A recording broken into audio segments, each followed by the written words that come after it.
بسم اللہ الرحمن الرحیم الحمدللہ رب العالمین والصلاة والسلام علی اشرف الانبیاء والمرسلین خاتم النبیین مولانا ابوالقاسم محمد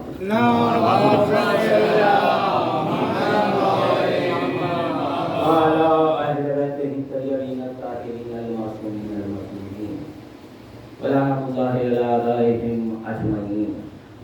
اما بعد فقد قال اللہ تبارک و تعالی فی کتابہ الحکیم. بسم اللہ الرحمن الرحیم. قل لا اسألکم علیہ اجرا الا المودۃ فی القربى.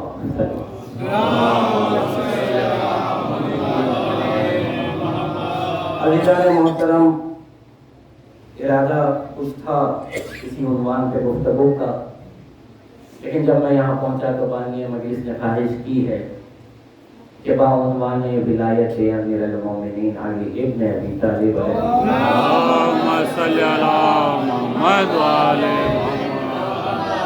گفتگو ہو. تو انشاءاللہ کوشش ہے، کیونکہ ولایت اتنا بڑا موضوع ہے کہ ایک اشرہ یا 10 اشرے بھی کم پڑ جاتے ہیں. ظاہر سی بات ہے ہم اہل بلا ہیں، مولا کے فضائل سن کر خوش ہوتے ہیں اور اسی میں ہماری نجات پوشیدہ ہے. حضور ہم امت محمدی میں محبان حیدر کرار کہتے ہیں. ظاہر سی بات ہے ہماری ایک الگ پہچان ہے، الگ شناخت ہے. اگر ہم دیکھیں تو 73 فرقے مسلمانوں کے جو آج ہو چکے ہیں، ان سب میں اور ہمارے میں کوئی فرق نظر نہیں آتا.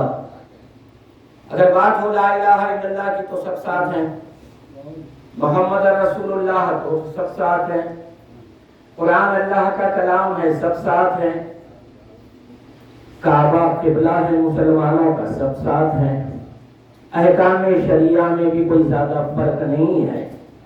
رسول نے جسے حلال کیا سب حلال مانتے ہیں، جسے حرام کیا حرام مانتے ہیں. بس ایک ہی فرق نظر آتا ہے، ہم علی ولی اللہ کہتے ہیں، وہ نہیں کہتے. ظاہر سی بات ہے. تو یہ فرق کیوں ہے اور لفظ ولایت ہے کیا، اس پر گفتگو ہوگی انشاءاللہ. عزیزان محترم، ہماری دو پہچان ہے، دو صفات ہماری خاص پہچان ہے پوری امت میں. بلکہ میں یوں کہوں کہ صرف پہچان نہیں ہے بلکہ وہی ایمان ہے ہمارا. ایک ہے محبت اہل بیت.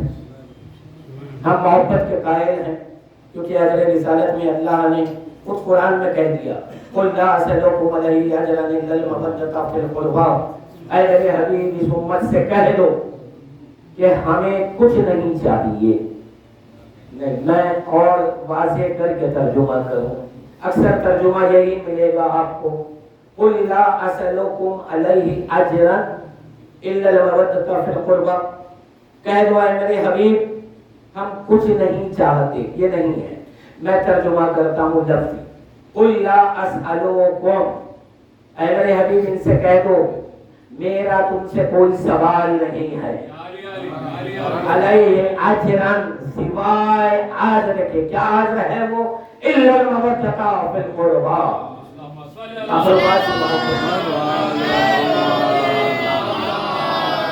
عزیزان محترم، ہماری زندگیوں میں ہم یہ دیکھتے ہیں کہ اگر کہیں بھی چلے جائیں آپ دنیا میں، کوئی شہر اجنبی ہو، آپ وہاں کے لیے اجنبی ہو، لیکن وہاں مومن کو آپ کیسے پہچانتے ہیں اور مومنین آپ کو کیسے پہچانتے ہیں؟ تو وہ ایک ہی رابطہ رہتا ہے، محبت اہل بیت کا.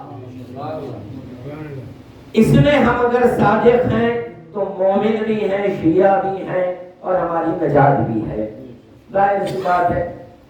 دو پہچان ہے، ایک ہے محبت اور ہم علم کی طرف راغب ہوتے ہیں، حصول علم کی طرف جد و جہد بھی کرتے ہیں، جستجو بھی کرتے ہیں. کیونکہ مولا نے کہا ہے